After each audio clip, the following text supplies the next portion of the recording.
Muy buenos días, señor presidente, señores miembros del Consejo, honorable tribunal, señoras, señores. Cuando participamos de la Convención Nacional Constituyente en 1992 y teníamos que definir el marco jurídico político de nuestra Constitución, salvo el doctor Paciello y una minoría absoluta de pensadores, sabían lo que era el Estado Social de Derecho. Muy poca gente sabíamos que el Estado Social de Derecho fue un concepto creado por Lorenz von Stein. No sabíamos entonces que ya Federico el Grande hablaba del Estado protector de los pobres. No sabíamos que Stein,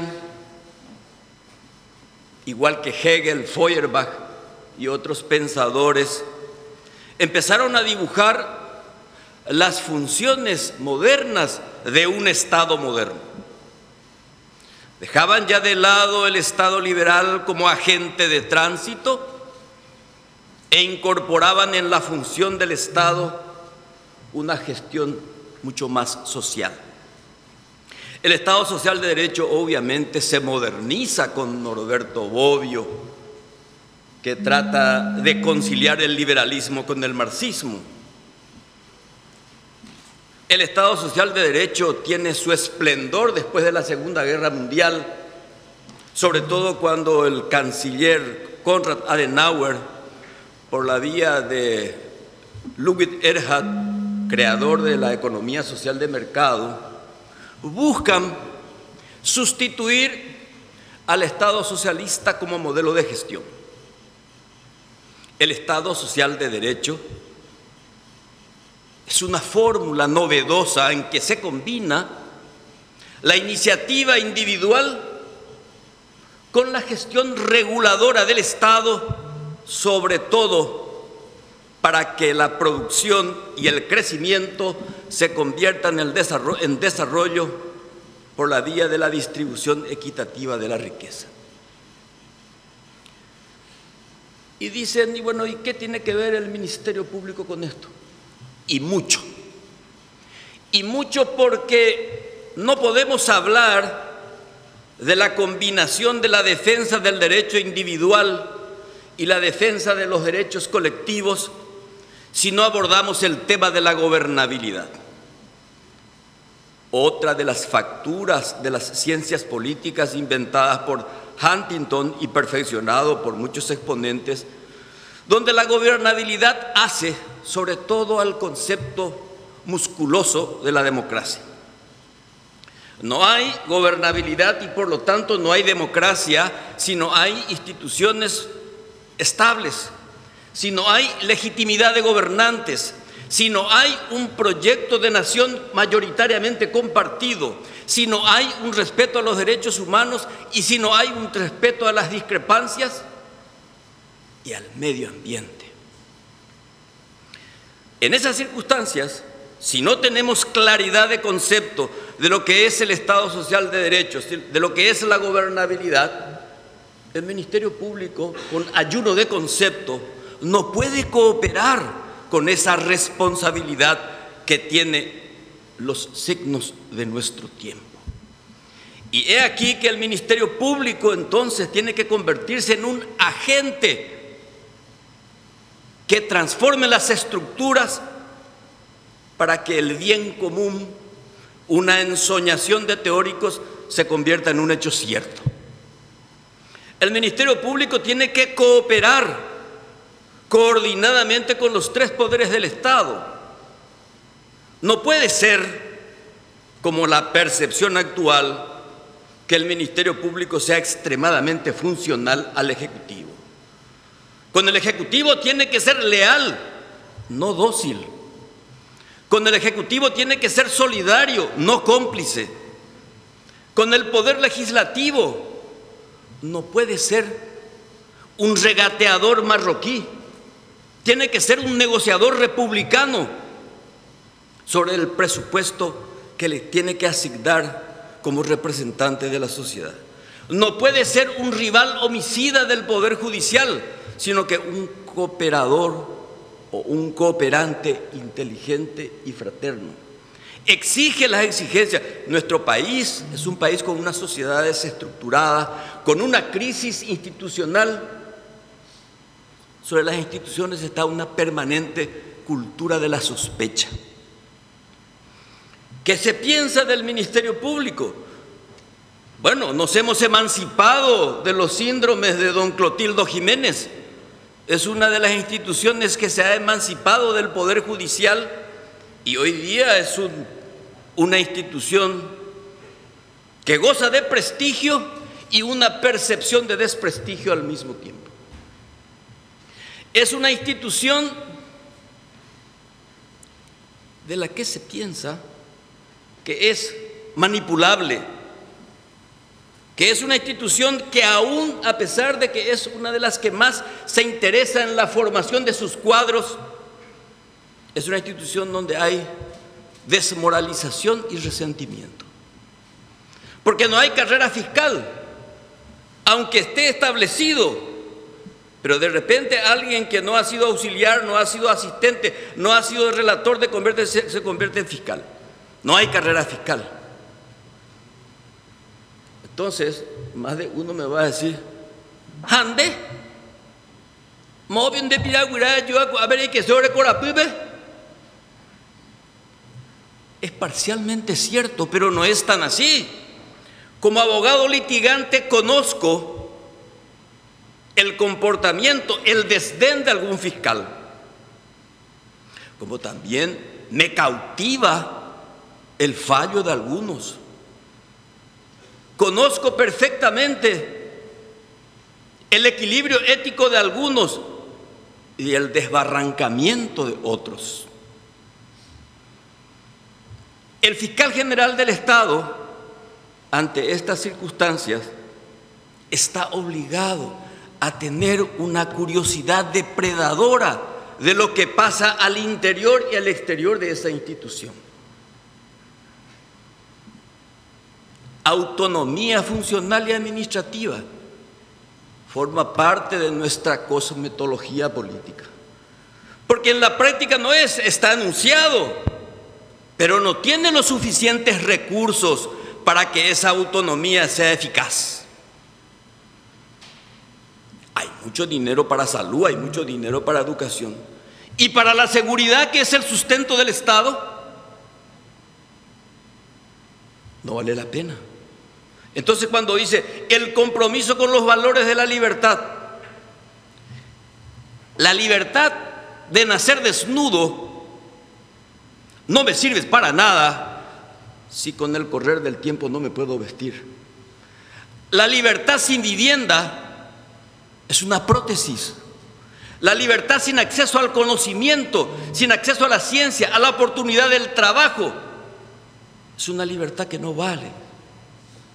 La libertad para morir en paz no se justifica si no se vivió con dignidad. Entonces el compromiso del Ministerio Público con los valores y argumentos democráticos es casi obvio. Pregunta, ¿y cuál es el compromiso? No creo que ninguno de los postulantes pueda decir yo no estoy comprometido. Mi único argumento es mi foja de servicio como combatiente por la libertad. No me gusta ser un industrial de los derechos humanos, pero el haber sido damnificado por la ley 209 y 294 me permite hablar con determinado compromiso. Un compromiso irrenunciable, un compromiso sin contemplaciones por la vigencia plena de la libertad y la lucha por la igualdad. No podemos hablar del fiscal general del Estado y de todo el Ministerio Público si no tiene una relación directa en su compromiso con la sociedad a la que dice representar. Esta es una sociedad desestructurada, una sociedad invadida por la marginalidad y el crecimiento desordenado, por la falta de planificación de las ciudades. El fiscal general del Estado está obligado a ser un hombre prudente, libre en su pensamiento, eficaz en su gestión, prudente en la palabra y por sobre todas las cosas tiene que ser modesto. El cargo es transitorio, el prestigio moral y personal es permanente. El cargo es transitorio, pero la amistad es perenne. No nos olvidemos que el desafío es grande, peligroso.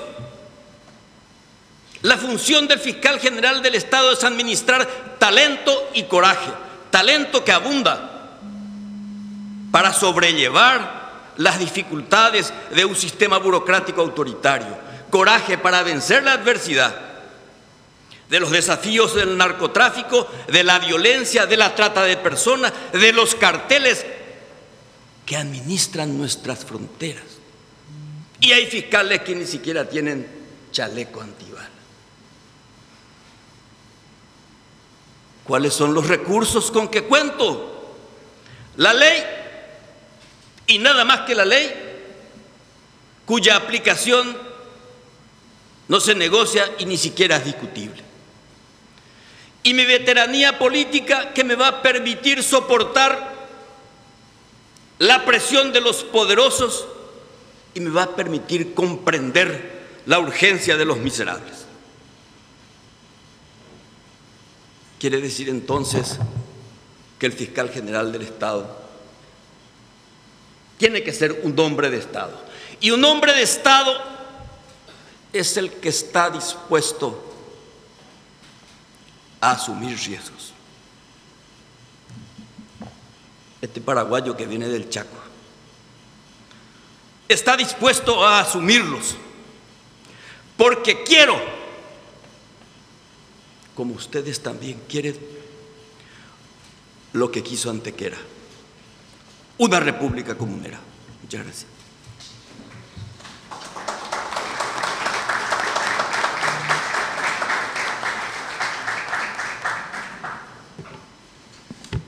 Muchas gracias, doctor Euclides Acevedo Candia.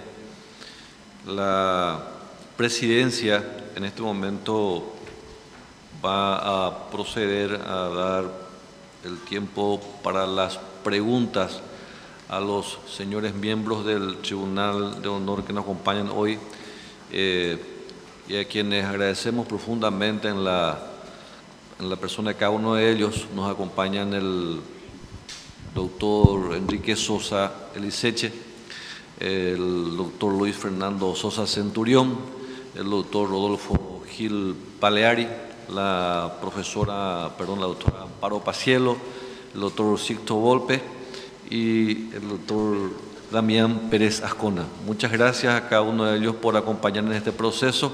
Cedemos el uso de la palabra o las preguntas respectivas a aquellos que estén interesados para posteriormente realicen lo mismo los miembros del Consejo.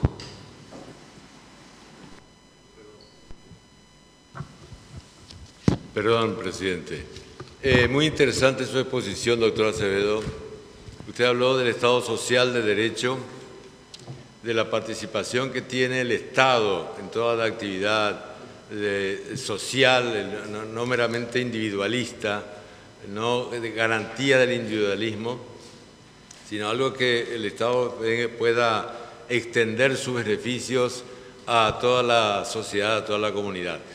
Pero aparte del Estado social de derecho, del Estado de derecho, hoy se habla del Estado de justicia.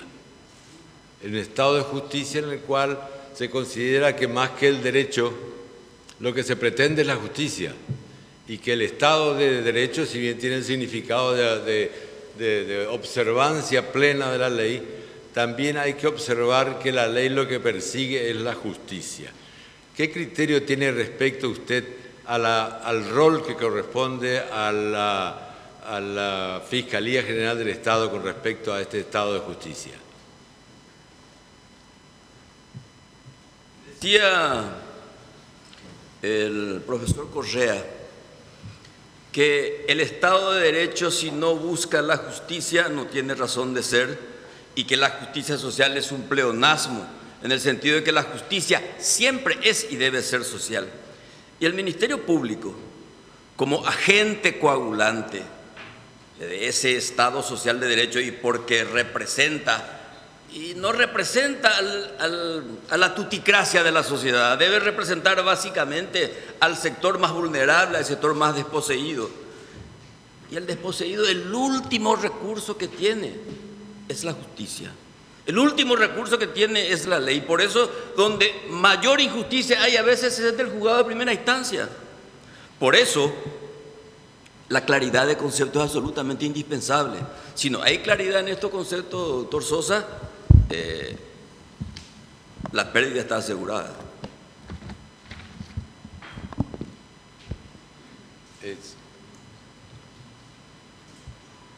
Doctor Sosa. Sí, yo quería hacer alguna precisión.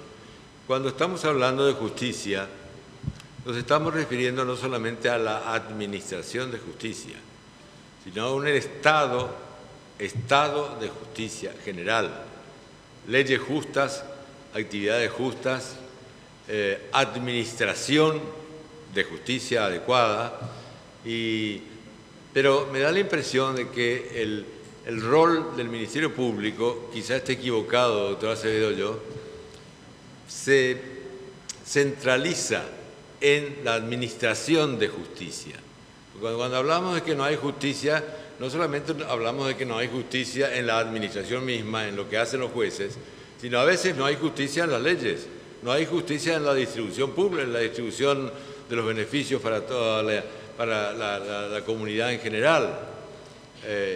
Entonces, le pregunto concretamente, ¿usted considera que el rol del Ministerio Público en el estado de justicia es fundamental con respecto a la administración pública, a la administración de justicia, perdón, o con respecto a toda la administración del Estado?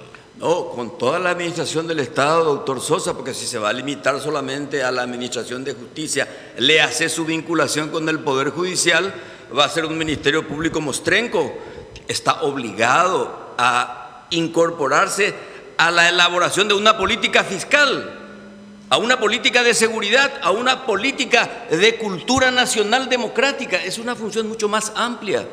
Por eso el cargo es un cargo político en el sentido estricto weberiano de la palabra. No puede descuidarse de elementos claves con la cuestión de la defensa del medio ambiente. Eso es también justicia.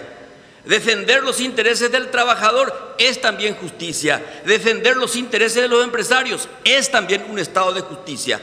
Sindicatos fuertes, organizaciones empresariales fuertes, Estado potente. Y eso tiene que incorporarse al desarrollo político, o si no, va a ser simplemente un agente del Poder Judicial, lo que era antes, un apéndice del Poder Judicial. Cuando se emancipa del Poder Judicial, adquiere roles, en algunos casos discutibles, pero tiene que sí o sí incorporarse, tiene que estar muy atento al desarrollo, sobre todo en un país como el nuestro, donde aún no tenemos una democracia política, tenemos una democracia electoral, una democracia representativa bajo sospecha, donde tenemos una economía que es creciente, pero no desarrollada, tenemos más de 2 millones de pobres. La pobreza es una lucha cultural, no es una lucha económica. O sea, el estado de justicia que usted acaba de definir es una cualificación, un ascenso cualitativo del Estado social de derecho. Porque la libertad, la defensa de los derechos, si no hay igualdad económica, acceso al trabajo, a la prosperidad, no sirve para nada.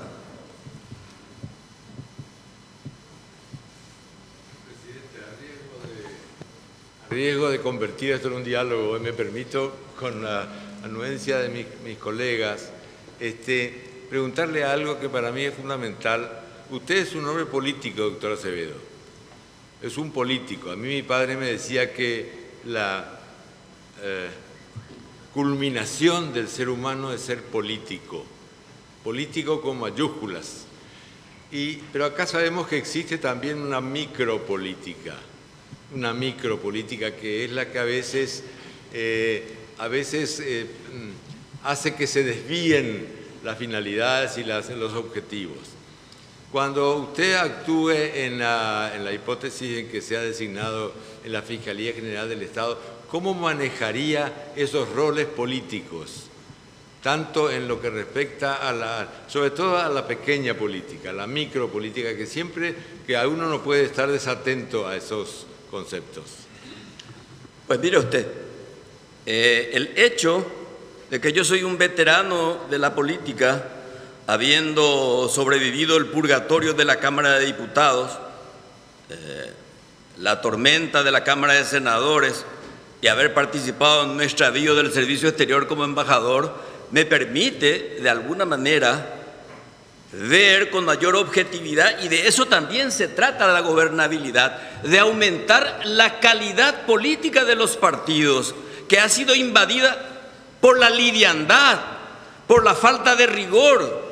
Cuando el dirigente es sustituido por el operador político, el generador de pensamientos es sustituido por el generador de votos, entonces le fascina la sensualidad de mando, no la gestión y el servicio. Entonces esa experiencia mía me va a obligar a mí primero a soportar la presión de los mediocres, me va a permitir administrar con cierta ductilidad la presión de los poderosos, de los poderes fácticos reales y de los clandestinos, y me va a permitir también exigir a los miembros de la Fiscalía una doctrina donde no habrá cabida para corruptos y mediocres que deberían abstenerse. Hay que poner de moda la moral, y eso parece un poco de cursilería o de romanticismo, pero me da igual, es la exigencia de nuestro tiempo. Hay una sociedad, hay una juventud insurrecta a pesar del Estado y a pesar de los políticos.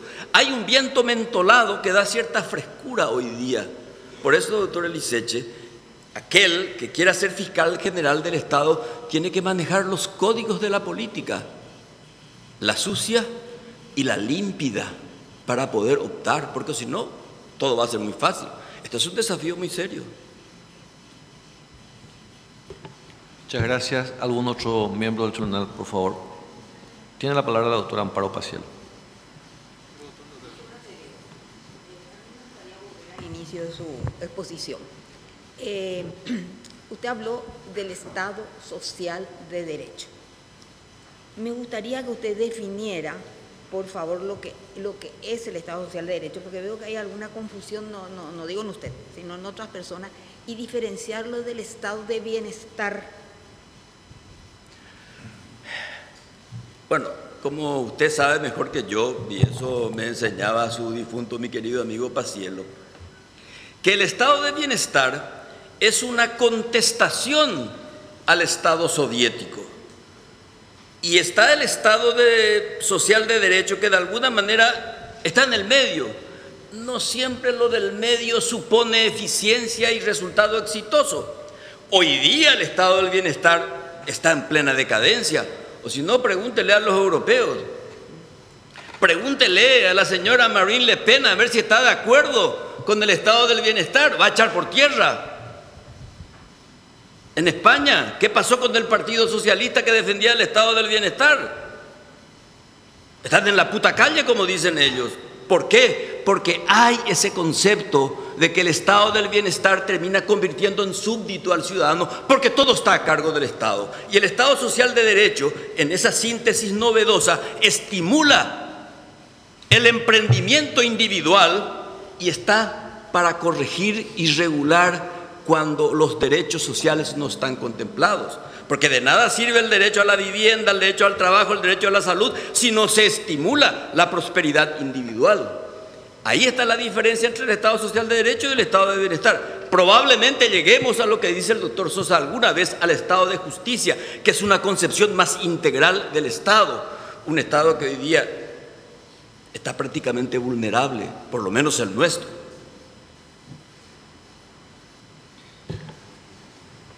¿Algún otro miembro, doctor Luis Fernando Sosa Centurión?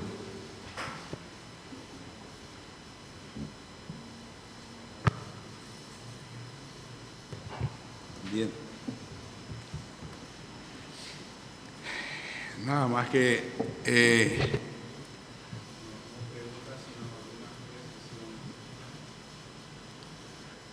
usted ha demostrado que es un profundo conocedor de las teorías del derecho, sobre todo relacionado al Estado. A la vez ha sido constituyente y la presencia de la doctrina en los diferentes aspectos del derecho particularmente me satisface en su exposición.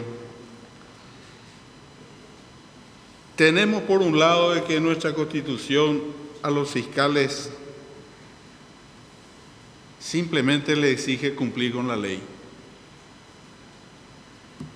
Sin embargo, como bien lo ha señalado, existen políticas elaboradas y por mejorarlas.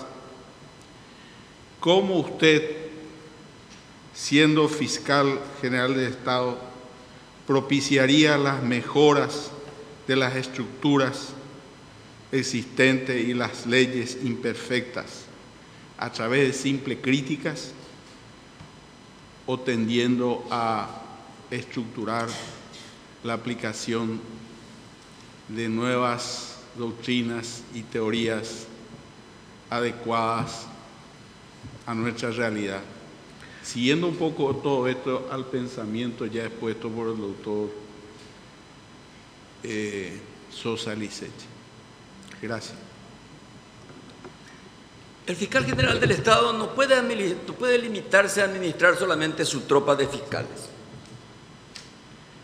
Está obligado por sus disposiciones jurídicas de famoso informe anual al presidente de la República, al presidente de la Corte, al Congreso. Creo que tiene que vincularse de manera republicana con los exponentes del Congreso para mejorar su producción legislativa. ¿Quién mejor que el fiscal general del Estado a través de sus agentes fiscales para tener la temperatura social? Y va a exigir de ese diagnóstico una formulación jurídica mucho más firme. Como decía Adolfo Suárez, la función del político no es que el pueblo se acerque al derecho, el derecho tiene que acercarse al pueblo. Entonces el fiscal general del Estado tiene que salir de su oficina, hablar con los parlamentarios, hablar con los miembros del Poder Judicial, hablar con el Ejecutivo en materia de política educativa, porque finalmente la transformación cultural no vamos a conseguir ya entre nosotros. De modo vaipamaningo, tenemos que entrar en la escuela, en las aulas va a comenzar la refundación de la República, con el amueblaje inteligente de los niños, con profesores bien pagados, bien entrenados. O sea, el fiscal general tiene que ser un generador de propuestas, doctor Sosa, o si no, va a ser un fiscal escondido, va a ser un fiscal casi anónimo. Maná con Pepe entonces, y ya bebota, Pepe.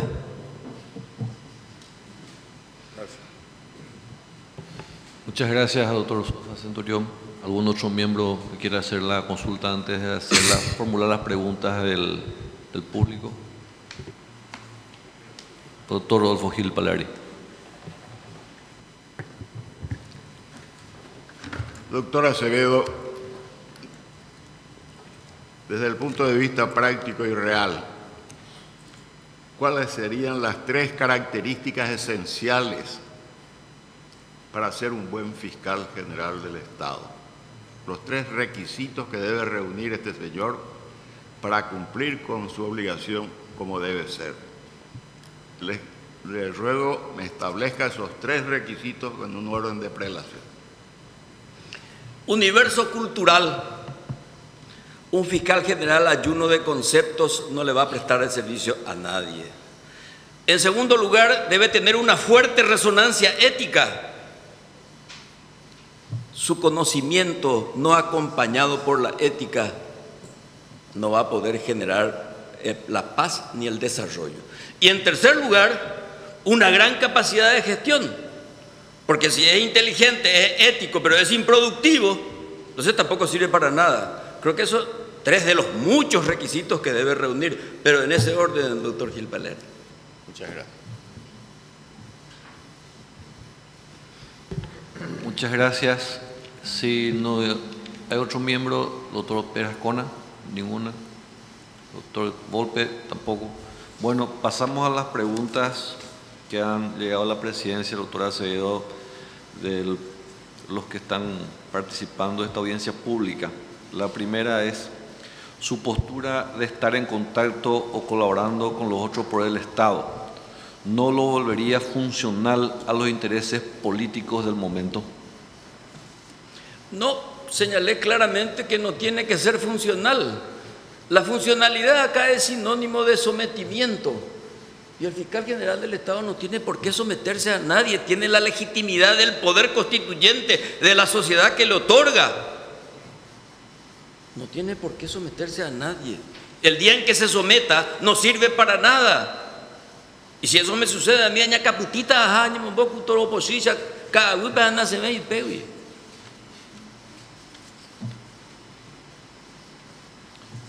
Gracias. La siguiente pregunta. ¿Qué crítica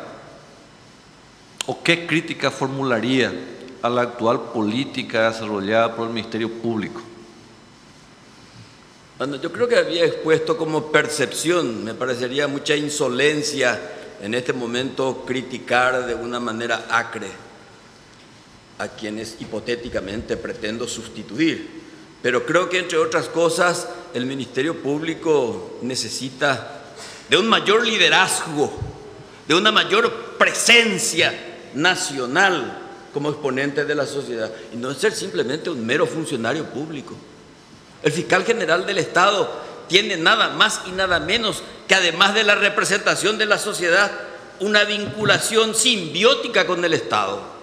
Por lo tanto, tiene que ser irremediablemente un líder, un conductor, un jefe, un gestor, un garante, un estimulador, pero también un padre de familia que tenga que proteger a sus fiscales. Acá los fiscales a veces actúan con mucha indolencia porque no tienen la protección de su jefe. El fiscal tiene que proteger a su funcionario, a su compañero de trabajo. Peare yapotas, a cero respondeta. O si no, no va a funcionar. Muchas gracias, doctora Acevedo. La palabra a los señores miembros del Consejo de la Magistratura, quienes deseen formular las preguntas respectivas. El doctor Carlos Cabrera, representante del Ejecutivo. Buenos días. ¿Puede el fiscal general del Estado impartir instrucciones de trascendencia con carácter general o particular a sus subalternos? ¿Qué carácter específico atribuye o impone la ley a las instrucciones generales, doctor? ¿La qué? ¿Puede el fiscal general del Estado impartir instrucciones de trascendencia con carácter general o particular a sus subalternos? ¿Qué carácter específico atribuye o impone la ley a las instrucciones generales? El fiscal general del Estado tiene la facultad de que tiene una estructura absolutamente vertical. No tiene otro jefe. Por lo tanto, está obligado a dar pautas generales y pautas específicas. Pautas generales, obviamente, adécuese a la ley, gestione como la ley le dice, le vamos a amparar en su gestión, le vamos a dotar de los recursos logísticos y en casos especiales, específicos, recurrir inclusive a otro segmento del Estado. Por ejemplo, en la lucha contra el incipiente cartel de Sinaloa en el Amambay, yo no le puedo dar instrucción general y digo, arréglese como pueda. No, tengo que recurrir al Ministerio del Interior, tengo que recurrir a otros organismos como la Senat o organismos internacionales para un combate específico y puntual, porque si no, no se justifica. los fiscales que están en el Amambay, y me cupo y me cabe la oportunidad de estar frecuentemente por la zona, no tienen el más mínimo respaldo, salvo de los padrinos de la frontera. No tienen el respaldo de la Fiscalía General del Estado, que a su vez no tiene tampoco el respaldo logístico necesario ni la información adecuada. O sea, dar instrucciones generales es relativamente fácil, es de manual, pero las específicas, las puntuales, contra el lavado, contra la trata de personas, que es una barbaridad, contra los pedófilos, los niños están absolutamente desprotegidos, los indígenas, el medio ambiente. O sea, son instrucciones específicas que el fiscal, con sus asesores, porque el fiscal no es guapaya ahí, pero tiene que saber quién es el que sabe y contratar, convocar al que sabe. Conozco fiscales altamente competentes, altamente entrenados, que tienen que ser convocados en el momento oportuno y por un caso puntual.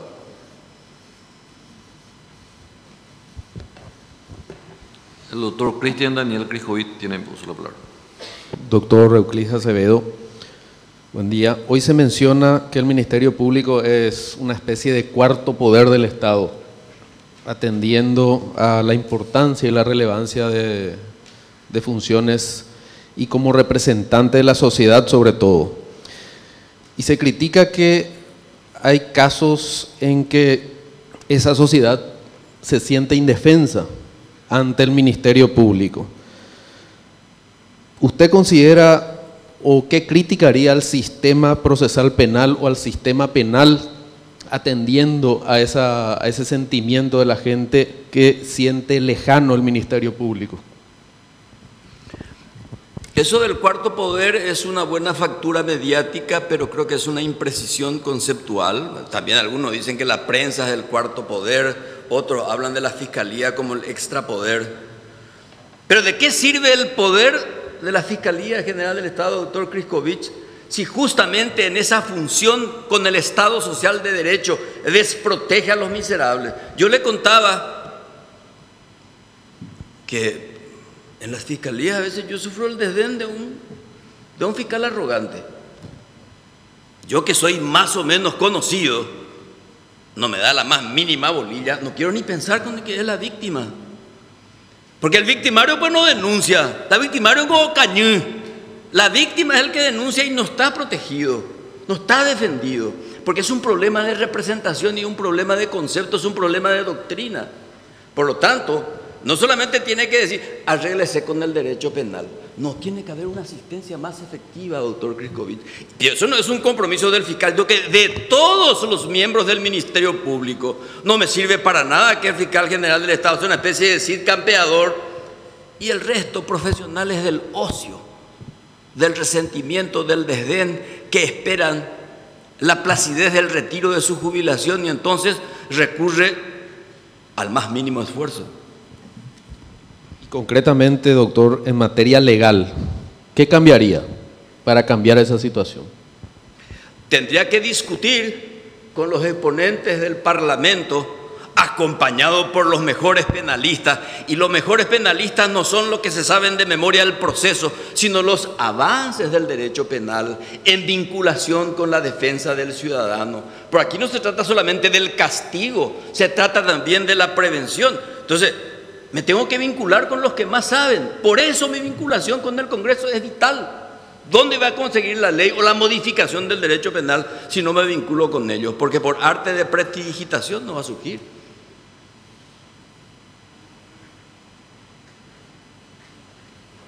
Doctora Diana Salas Coronel.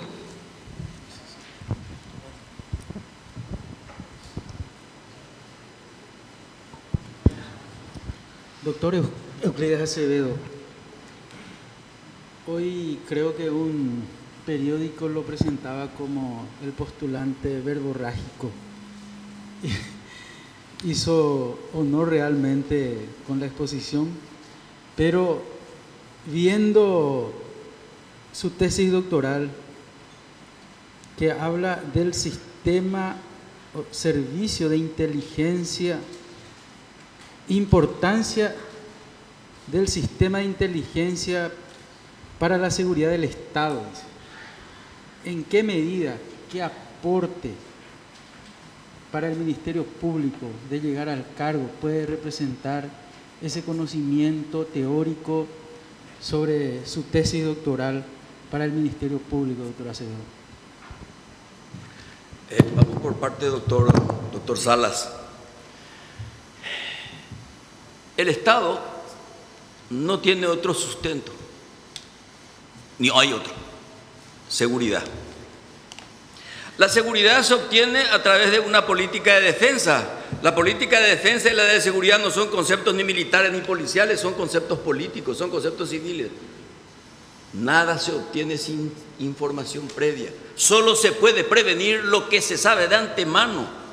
Por lo tanto, la información, que es la clave en la investigación, una de las labores catedralicias del Ministerio Público, obviamente tiene que tener una información previa, debidamente analizada, porque tampoco sirve de nada tener información previa y no está bien administrada.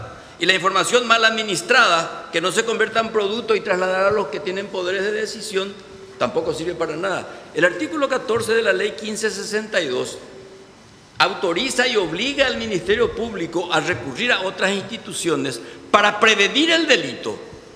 Las causas de la criminalidad hay que saberlas para poder disminuirlas y para poder otorgar seguridad y bienestar. Un Servicio Nacional de Inteligencia, que entre paréntesis está promulgada, pero no tiene jefe ni presupuesto, por lo tanto no existe, es una de las razones por las que nosotros no tenemos Estado. ¿Cómo vamos a tener Estado de Justicia, doctor Sosa, si no tenemos un servicio de inteligencia que le otorgue a los demás cómo prevenir las amenazas internas y externas con un servicio de contrainsurgencia? Entonces, el Ministerio Público debería también tener su mini servicio de inteligencia, pero no para sí, sino que para coordinar con ese Sistema Nacional de Información e Inteligencia. Acá hay muchos servicios de inteligencia: tiene la Armada, tiene la aviación, tiene la policía, tiene el Ministerio del Interior, pero hay que coordinar. Este será el caso típico, que el fiscal general del Estado no se llevaba con el ministro del Interior, y el ministro del Interior no se habla con su comandante de policía. ¿Qué estado de bienestar social, de derecho ni de justicia vamos a tener? Ni no entendéis, dice la gente. Entonces, el servicio de inteligencia va a ser un aporte clave, vital para la seguridad del Estado. No hay ejercicio de la libertad sin seguridad.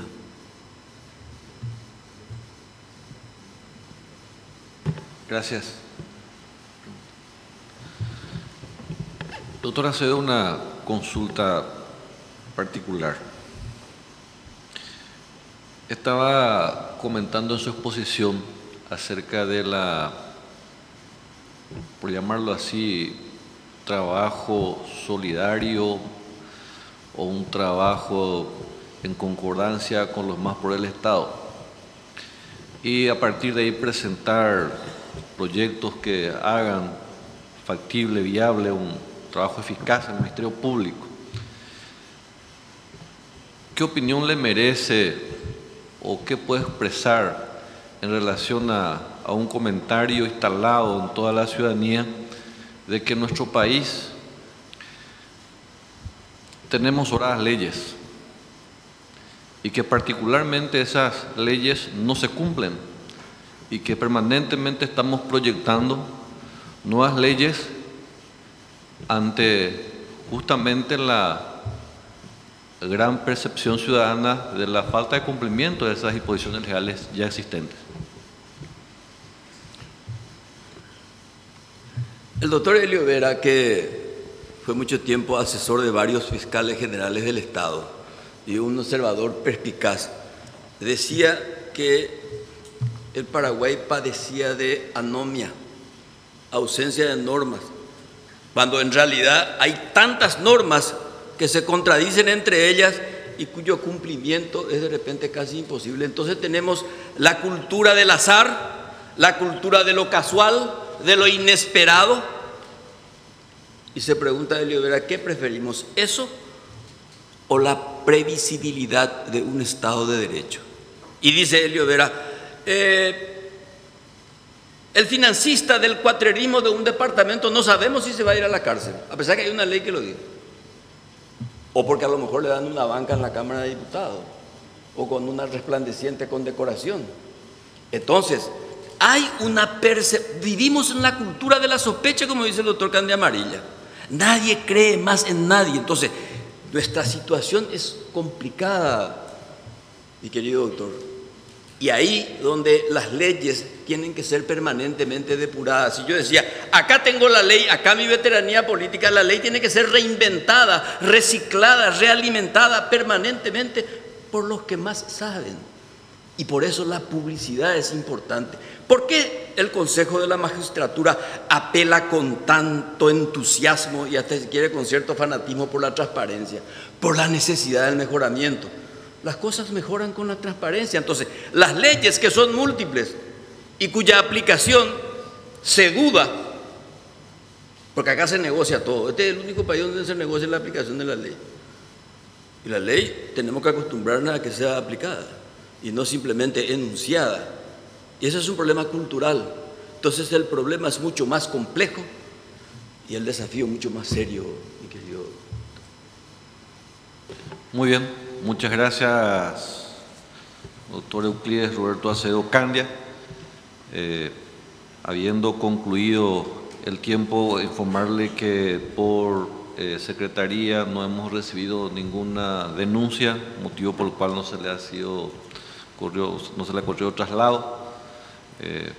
A partir de ahora vamos a convocar la siguiente persona, la siguiente postulante, así que le agradecemos su participación. Muchas gracias, presidente. Muy amable. Buenos días. Y